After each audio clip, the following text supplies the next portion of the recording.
জৰাজীৰ্ণ কাঠৰ দলঙে জমৰ যাতনা ভোগাইছে মাজুলীৰ লোহিত খাবলোবাসী। ভঙা দলঙেৰে অত্যন্ত বিপদসংকুলভাৱে যাতায়াত অব্যাহত ৰাখিছে ৩০খন গাঁৱৰ ৰাইজে। দলংখনেৰে পাৰ হ'ব নোৱাৰে চাৰিচকীয়া বাহন, যাব নোৱাৰে এম্বুলেন্স। এখন পকী দলঙৰ নিৰ্মাণ কাৰ্য চলি আছে যদিও লেহেমীয়া গতিৰ বাবে ক্ষোভ উজাৰিছে অঞ্চলবাসীয়ে। শীঘ্ৰে পকী দলং নিৰ্মাণৰ কাম সম্পূৰ্ণ কৰাৰ দাবী ৰাইজৰ।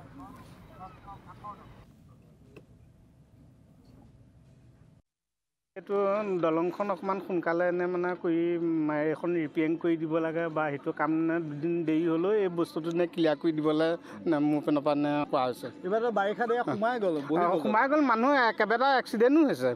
এতিয়া টিমেল লৈ আছে গাঁৱত কেইবাজন মানুহ ধৰি লওক হেৰি পৰি পেলাই সোমাই পেলাই।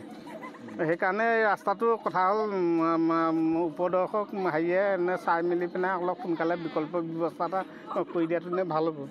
এইটো পঞ্চায়তত 13,000মান মানুহ আছে। এইটো